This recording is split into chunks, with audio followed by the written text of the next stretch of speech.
No livro dos Salmos, no Salmo 119, 9 e 11 diz: como purificará o jovem o seu caminho?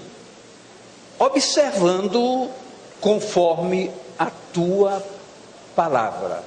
O verso 11: escondi a tua palavra no meu coração, para eu não pecar contra ti. Palavra sem entendimento não gera absolutamente nada. É preciso que nós entendamos que a palavra de Deus precisa chegar a todos nós com entendimento. Por quê? Porque ela foi determinada com propósitos, e o próprio Deus diz na sua palavra: a minha palavra não voltará vazia, mas ela cumprirá o seu propósito. Essa é a proposta divina.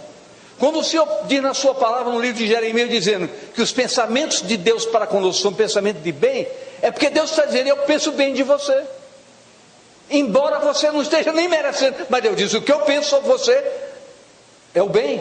Então eu quero que você mude, para que o meu pensamento de bem se adeque à sua vida. É uma atitude nossa. O meu posicionamento para com Deus permite que a ação de Deus se torne objetiva e prática na minha vida. Eu posso ouvir amém, querido? Amém. Olha o que diz Mateus 4,4. Mateus 4,4.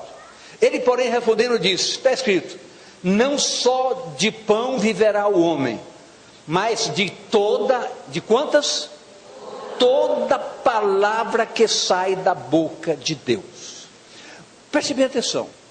Jesus, olhando para mim, olhando para você, ele diz: tudo que você pedir em meu nome, eu vou conceder para você. Jesus disse isso. Agora, será que nós estamos habilitados para entender que isso é verdade? Que isso pode acontecer conosco dessa forma?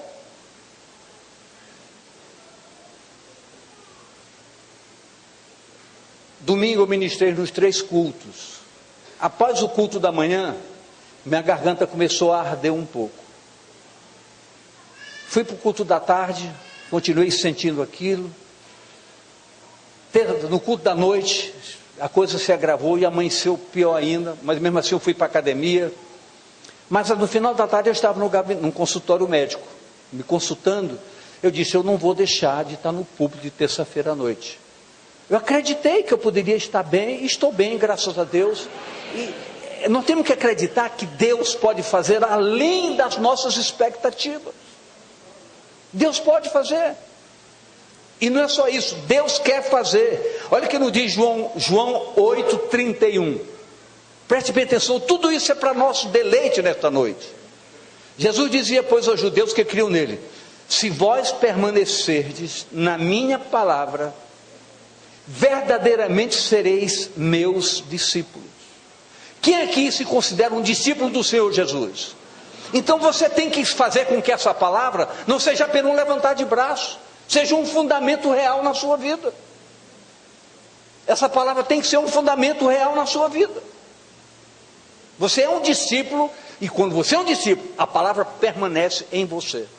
Diga: a palavra de Deus está em mim. Então ela se transforma de palavra em fundamentos na sua vida, em fatos, em razões, em coisas que precisam agregar uma consciência plena em cada um de nós.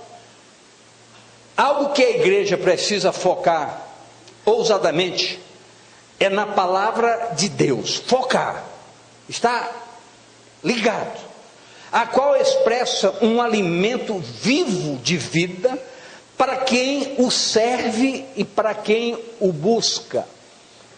Nós fizemos um desafio esse ano, até o dia 31 de dezembro, para que em 4 momentos específicos se ore ao Senhor, nosso Deus, em prol do bem-estar da igreja. Quem está cumprindo esse propósito? Não, vamos ser sinceros, quem está cumprindo, levanta o braço. Agora eu queria que você baixasse o braço. Quem não está cumprindo, tenha coragem, levante o braço. Então você vê como é fácil a gente desistir. Já pensou, você gostaria que Deus desistisse de você? Mas nós desistimos fácil. Nós desistimos fácil. Nós somos hábeis em desistência. E a palavra diz lá no livro de Hebreus: nós não somos daqueles que retrocedem, nós somos daqueles que avançam. Por que que a palavra qualifica quem avança? Porque avançar significa ousadia. E a palavra de Deus diz: só os ousados adentram no Santo dos Santos. Então você que não estava cumprindo isso: ah, pastor, mas eu me esqueço. Pensa uma coisa: você almoça, então toda vez que eu for almoçar, lembra de almoçar? Eu estou lembrado de almoçar, eu tenho que lembrar que eu tenho que orar. Alguma coisa, imagine alguma coisa para você não esquecer. Mas pastor, mas o senhor falou 6 da manhã, meio-dia, 6 da tarde, meia-noite. É complicado. Eu disse assim: olha, você tem 2 horas de alternativa. 6 da manhã vai de 5 da manhã até 7. Meio-dia vai de 11 a 1. 6 da tarde vai de 5 às 7. Meia-noite vai de 11 até 1 da manhã. Então você tem 2 horas de intervalo para poder, nesse momento, que seja 2 minutos, 3 minutos, 1 minuto, que seja uma oração que você faça. Eu quero saber se eu posso ouvir amém agora. Amém. Quem promete não para mim, mas para si mesmo, que vai melhorar essa performance. Graças a Deus. Uma salva de palmas para eles, porque eles merecem.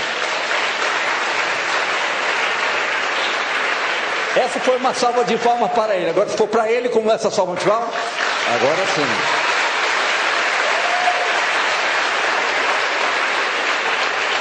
Quem o serve e quem o busca. Isso é tão forte, que em João 1:1, João 1:1, olha o que diz João 1:1: no princípio era a palavra, e a palavra estava com Deus, e a palavra era Deus. A seriedade para com a palavra é tão forte que ele diz: o Senhor é a própria palavra. Então, quando nós nos apropriamos da palavra, nós nos apropriamos de quem? Do Senhor da palavra. Olha o que nos diz o verso 14. E o verbo se fez carne e habitou entre nós, e vimos a sua glória, como a glória do unigênito do Pai, cheio de graça e de verdade, ratificando que a palavra diz que Jesus, caminho, verdade e vida, é a verdade da palavra, e a palavra é a verdade do Senhor Jesus, na sua essência. Então nós temos que entender isso como um fundamento tão forte que muda a nossa história. Muda a nossa história. Queridos, religiosidade, religião, meramente ser igreja, isso passa, isso envelhece. Mas ser servo de Deus, ter compromisso com Deus, com a palavra, renova nossas esperanças. Sabe por quê? Porque a palavra se torna cada vez mais viva em nossas vidas. Ela se renova para conosco. Se você comer a mesma comida uma semana, você enjoa. Mas se você pegar um versículo, todo dia der uma lida nesse versículo, você vê que cada vez que você lê, ele tem uma novidade para você. Porque Deus tem compromisso com a sua palavra. A palavra diz que ela se renova. Ela se renova. Então ela se faz nova a cada busca, a cada mergulho nessa verdade. Onde é que está o perigo religioso? O perigo religioso está numa palavra muito simples chamada acomodação. Diga comigo: acomodação. Toque na pessoa do seu lado e fale com ele: você está acomodado? Mas pergunte. Eu não estou perguntando incomodado, é acomodado. Pergunte com seriedade. Preste bem atenção em algo. O rei Asa reinou em Judá e fez, diz a palavra de Deus, o que era bom e reto perante o Senhor seu Deus. Isso está em 2 Crônicas, capítulo 14, verso 2, que diz: Asa fez o que era bom e reto aos olhos do Senhor seu Deus. Teve atitudes, diga, teve atitudes. Porque quando nós somos bons e retos diante do nosso Deus, nós temos atitudes para com isso. O que revela na minha vida que a unção prevalece nela, não é uma plaquinha na minha testa, é a minha vida. O reflexo do que eu sou é a minha vida que mostra, são minhas atitudes. O resto é sofisma. Teve atitudes objetivas e determinadas para com o povo. Olha quando diz 2 Crônicas 14:4. E mandou a Judá que buscassem ao Senhor, Deus de seus pais, e que observassem a lei e o mandamento. Então o rei Asa não só era temente a Deus, mas como rei, exercendo um senhorio sobre o povo, ele estabeleceu normas de atitude dizendo: todo o povo tema ao Senhor, todo o povo busque ao Senhor. Ele decretou como ordem, como o que, queridos? Então, quando nós muitas vezes damos uma sugestão, uma palavra profética para convocar a igreja a uma atitude, isso é uma ordem profética. Muitas vezes você não vê como tal, porque se partir como uma ordem humana, você quem é ele para me dar ordem? Você pensa que você não faz isso? Você faz. Tanto você faz que você parou de orar. Agora, é preciso que quando o púlpito fala numa conotação espiritual, você entenda que há uma ordem profética de execução para fazer. E a palavra diz: tudo que vier às tuas mãos para fazer, faz segundo as tuas forças. Então, isso gerou profunda prosperidade. Gerou o que, queridos? Para com o povo e para com o reino. Quando um lar é santo, nos filhos, na esposa, no marido, todo lar prospera. Todo lar prospera. Isso é um fundamento. Isso é um fundamento.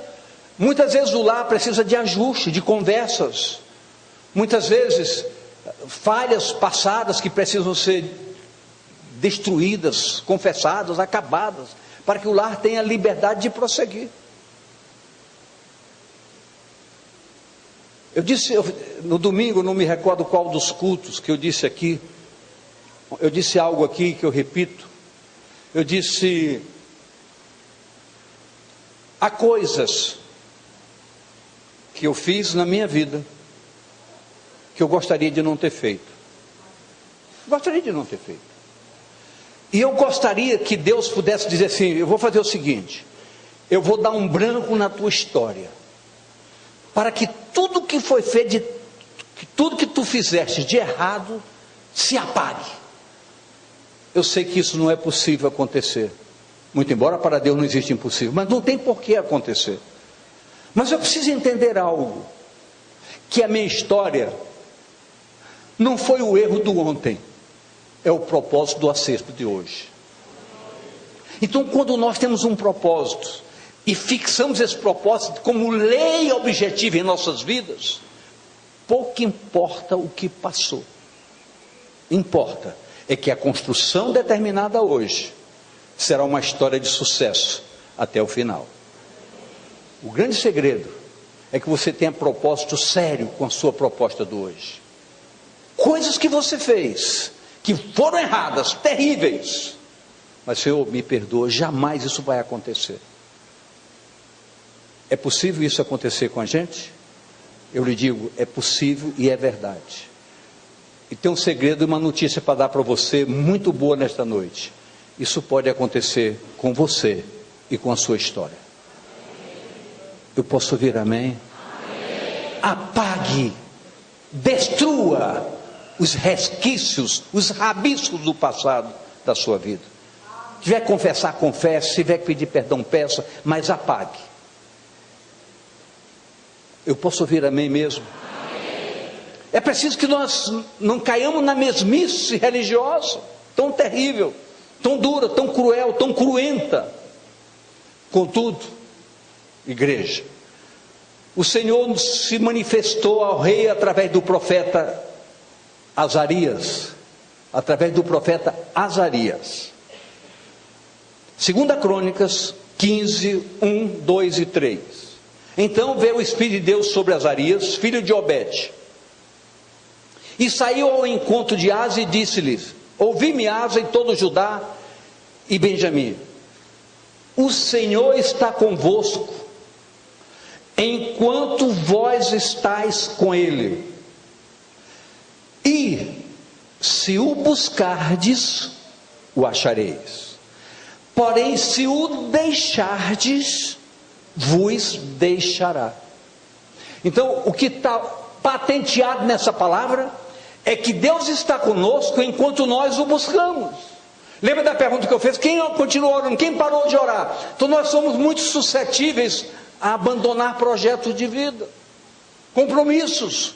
A lei da obediência para com o corpo, igreja, é uma coisa muito séria. A conotação pastoral ou sacerdotal sobre a vida de vocês tem um peso espiritual muito forte. Obedecer, diz a palavra. Gente, obedecer é melhor do que sacrificar. Então nós temos que mergulhar nessa palavra como um desafio para nós. Então diga eu estou nesta noite sendo desafiado. É preciso nós entendermos isso. Olha o verso seguinte que diz, o 3: Israel esteve por muitos dias sem o verdadeiro Deus. Queridos, muitas vezes você está aqui, pastor Marcelo foi muito feliz no começo desse culto, quando falou a história do jovem rico, que tinha tudo e não tinha nada. Então muitas vezes você está aqui, mas está sem o verdadeiro Deus. Queridos, eu posso ouvir amém sobre isso? É muito duro, mas é preciso que nós tenhamos a oportunidade de fazer uma reavaliação. E a reavaliação, o momento oportuno dela é agora. Qual é a reavaliação que eu estou fazendo? Será que eu estou com o verdadeiro Deus? Será que minha vida está enquadrada como quem serve a Deus? Eu tenho que pensar nisso, nós temos que pensar nisso. Isso provocou uma revolução mais intensa no rei Asa. Provocou uma revolução. Olha o que nos diz os versos 8 e 9 do 2 Crônica 15. Ouvindo, pois, Asa estas palavras e a profecia do profeta filho de Obed, esforçou-se e tirou, diga comigo, tirou as abominações, diga as abominações, de toda a terra de Judá e de Benjamim, como também das cidades que tomaram nas montanhas de Efraim, e renovou o altar do Senhor que estava diante do pórtico do Senhor. Então me pergunte, como se renova um altar? Pergunte, como se renova um altar? Tirando as abominações. E você pergunta, pastor, que abominação? Ora, você sabe muito bem quais são. Cada um aqui sabe muito bem que abominação ocupa lugar na sua vida ainda. Cada um sabe. E ninguém está aqui para declarar o que é, para confessar o que é de público, não. Está aqui diante de uma oportunidade, diga oportunidade, de poder entender, reavaliar e tirar essas abominações das nossas vidas. Tem que fazer valer a pena estar aqui nesta noite. Você tem que dizer, valeu a pena estar à noite lá. Porque eu ouvi coisas que eu precisava ouvir. Porque eu não sabia que eu estava sem um verdadeiro Deus. As coisas que eu estou fazendo, as atitudes que eu estou tendo, contaminam minha vida e afugentam a presença do Deus vivo da minha vida. Eu posso ouvir amém, queridos?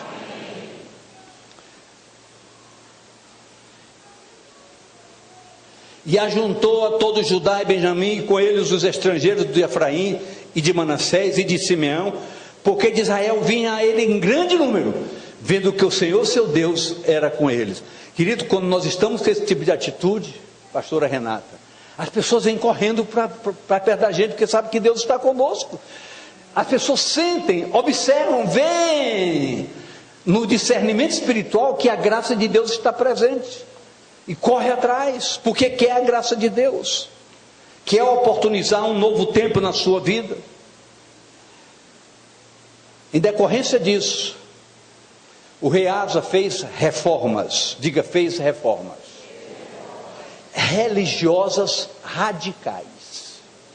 Fez reformas religiosas radicais, irmã Alice, radicais. É preciso que você entenda que há momentos que você precisa radicalizar em decisões, em atitudes para com a sua própria vida. É bater na mesa mesmo e dizer, isso eu nunca mais vou fazer. Mas quando você diz nunca mais vou fazer, você não pode falar na força do homem. Você tem que falar na força do propósito. Porque Deus contempla propósito. Quando é na força do homem, amanhã você esquece. Mas quando é na força do propósito. Por isso que o propósito da oração as 4 vezes por dia, lógico que eu sei que nem todo mundo faz as 4 vezes, mas que você faz pelo menos uma, você está participando do processo. Fazer uma vez pelo menos você está no processo. Você faz parte do processo. Então, entre essas reformas que estão no capítulo 15 de 2 Crônicas, no verso 11 disse assim, verso 11: e no mesmo dia ofereceram em sacrifício ao Senhor do despojo, que trouxeram 600 bois e 6.000 ovelhas. A pessoa que é 600 bois e 6.000 ovelhas, só num sacrifício.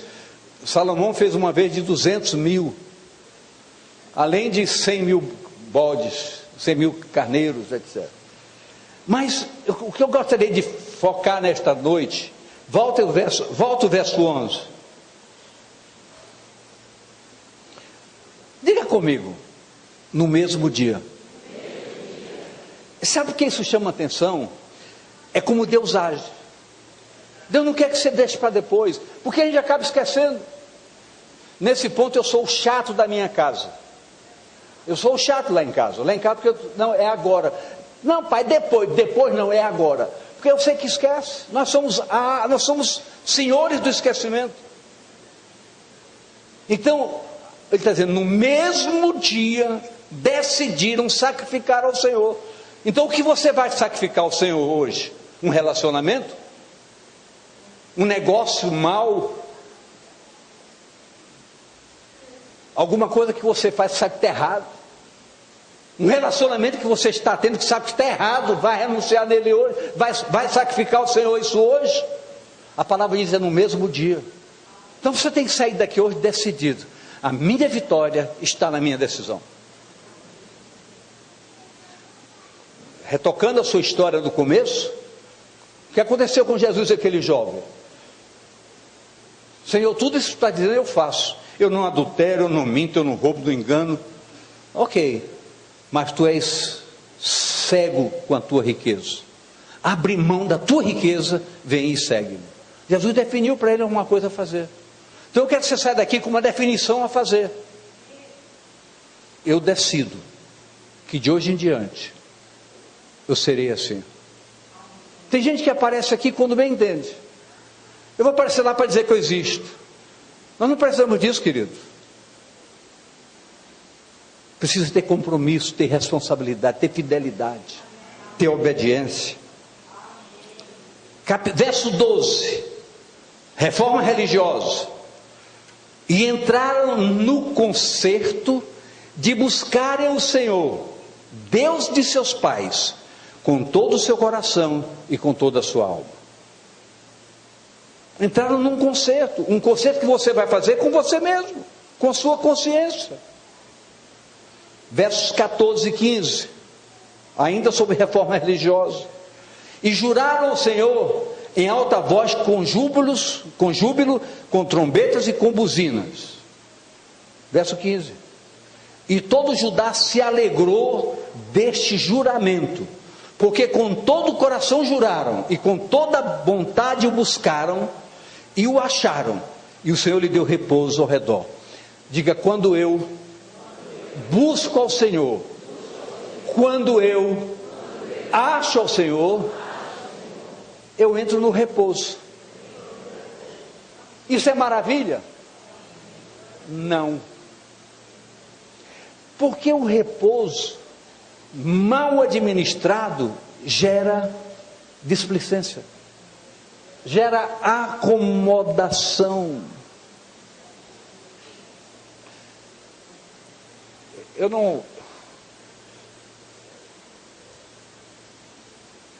Há coisas que dá vontade de eu dizer, mas eu não devo. Dá vontade, mas não devo. Em decorrência, diz a palavra, tiveram paz. Tiveram paz porque entraram num acordo de buscar o Senhor, de achar o Senhor se manifestou, maravilhas aconteceram, tudo bem, ficaram em paz. A paz, entre aspas, acomodativa, tem sido arma perigosa para muitas vidas. Eu falo isso, armas perigosas para muitas vidas. Escute bem, ocasionalmente, havia conflitos entre Israel e Judá. Havia conflitos. O rei Abias, pai do rei Asa, enfrentou essas guerras contra Israel e sempre venceu. Porque Abias sempre venceu. 2 Crônicas 13, 14 a 18. Preste atenção, por que ele venceu? Então Judá olhou, e eis que tinham de pelejar por diante e por detrás. Assim clamaram ao Senhor, e os sacerdotes tocaram as trombetas. E os homens de Judá gritaram, e sucedeu que, gritando os homens de Judá, Deus feriu a Jeroboão e a todo Israel diante de Abias e diante de Judá. E os filhos de Israel fugiram de diante de Judá, e Deus os entregou nas mãos de Judá. De maneira que Abias e seu povo fizeram um grande estrago entre eles, porque caíram feridos de Israel 500.000 homens escolhidos, uma derrota de 500.000 homens, e foram abatidos os filhos de Israel naquele tempo. E os filhos de Judá prevaleceram. Por quê? Porque confiaram no Senhor, Deus de seus pais. Queridos, nós, quando estabelecemos propósitos verdadeiros diante de Deus, tudo nosso depende da nossa comunhão de relacionamento em oração diante de Deus. Nós estávamos numa reunião hoje de manhã com os pastores, como acontece todas as terças-feiras, exceto nas férias. Então, nessa reunião de hoje de manhã, nós tivemos que tomar algumas decisões sérias em relação a algumas frentes nossas. E no final da nossa conversa, nós tomamos decisões com uma condição: nós vamos orar ao Senhor determinadamente para ver como fazer essa tomada de posição. Então nós temos que colocar diante de Deus a nossa tomada de posição. A Bíblia diz que Judá derrotou num só dia 500.000 homens de Israel. Por quê? Porque Judá confiou no Senhor. Confiou no Senhor. Ora, nós falamos há poucos instantes atrás que o rei Asa e o povo de Judá ficou em paz porque buscaram e acharam ao Senhor. Olha o que nos diz Provérbios 3:5. Provérbios 3:5. Confia no Senhor de todo o teu coração e não te estribes no teu próprio entendimento. Eu teria um tempo muito grande para falar sobre esse verso, porque esse verso mexe com a gente. Muitas vezes nós nos estribamos, ou seja, nós mudamos no nosso entendimento. Muitas pessoas congregam dentro do seu entendimento. Tem marido que chega domingo, bem, a gente vai hoje, bem. Aí o bem olha para o outro lado e diz: bem, a gente está um pouco, eu vou até usar a linguagem, a gente estamos um pouco cansados, né? Bem, então a gente vai no próximo domingo. Então você se estriba no seu pensamento. Eu falei, a gente estamos, é brincadeira, a gente está. Eu pergunto, isso acontece com você? Mas eu tenho uma festa hoje de manhã, mas tem culto de manhã, de tarde, de noite. Não tem alternativa para você usar prerrogativas estribadas nos seus pensamentos, nos seus sentimentos. E a palavra diz, categoricamente, volta lá, Provérbio 3:5, anote na sua agenda, medite nisso, que isso é muito sério, muito bom. Confia no Senhor de todo o teu coração, e não te estribes, não te deites, não te deleites no teu próprio entendimento.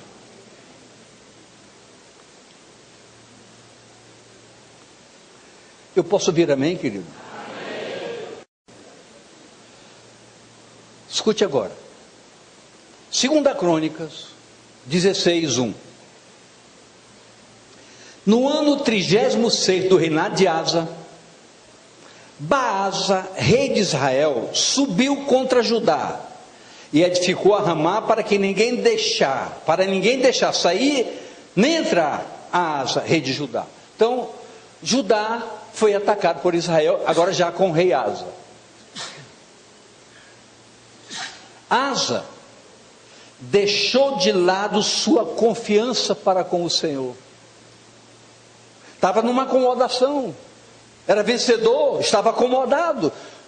Surgiu um ataque para a guerra, ao invés de fazer como o papai Abias, buscar ao Senhor, ele tomou decisões diferenciadas, se estribou no seu próprio entendimento. Olha o que nos diz 2 Crônicas 16, de 2 a 10. Preste bem atenção.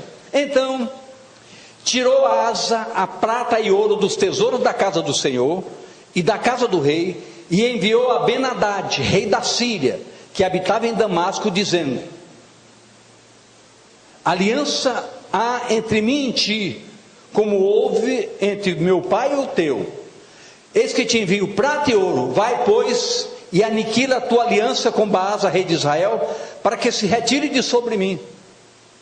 E Ben-Hadad deu ouvidos ao rei Asa e enviou os capitães dos exércitos que tinham contra a cidade de Israel, e feriram a Ijona, etc. Continua.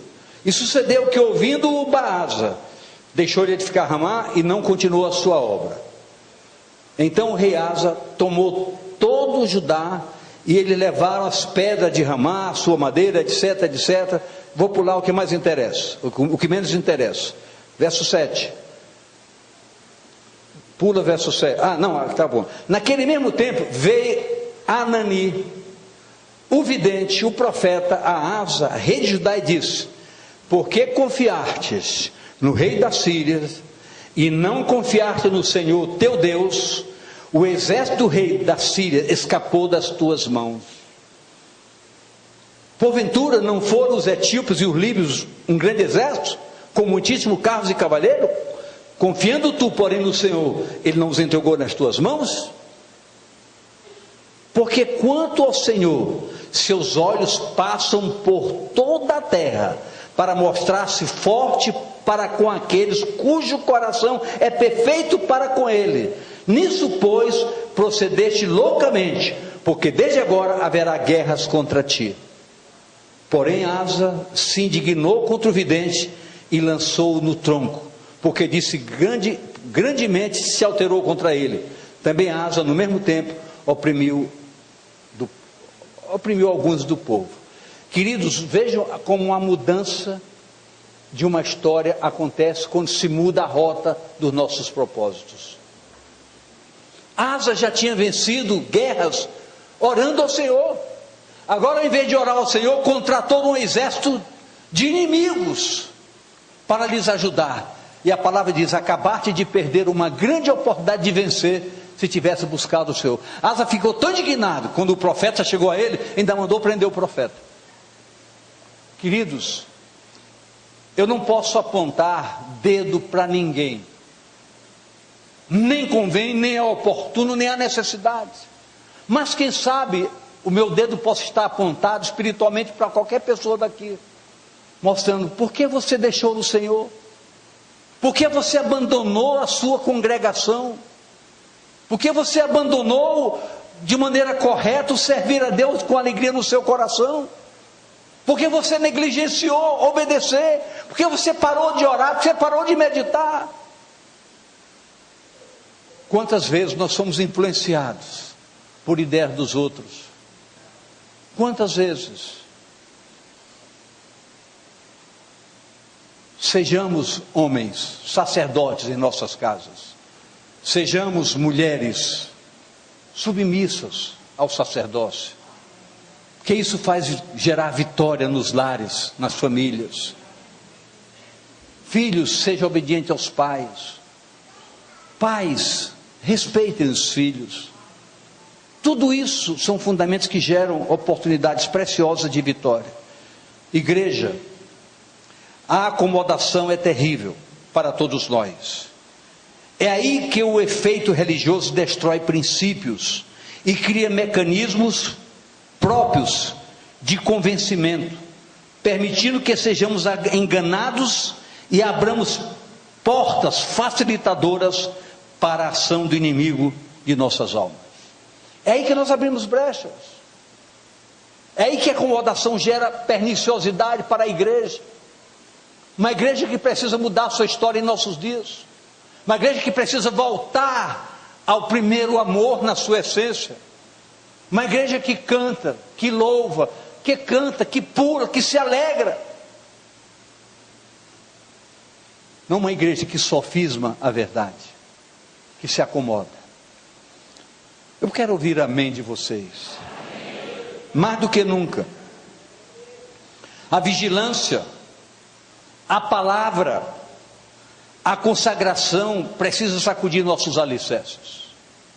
Eu gostaria que você olhasse para a pessoa do seu lado e dissesse a ela, olhando nos olhos: é a hora de você balançar os seus alicerces, sacudir seus alicerces, ver como é que você está diante do seu relacionamento com Deus, com a sua igreja. Está na hora de tomarmos posicionamentos sérios. Fique de pé, por favor. A palavra de Deus diz, 1 Pedro 1,13, eu vou citar 3 versos com vocês de pé. Portanto, cingindo os lombos do vosso entendimento, sede sóbrios, e esperai inteiramente na graça que se vos ofereceu na revelação de Jesus Cristo. Segundo verso, 1 Coríntios 16, 13. Vigiai, estai firmes na fé, portai-vos varonilmente e fortalecei-vos. Terceiro verso, Lucas 21, 36. Lucas 21, 36.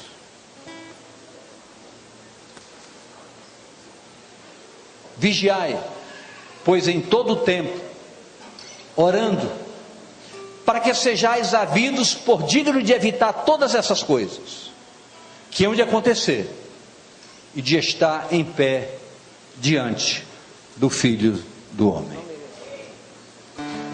Em nome de Jesus.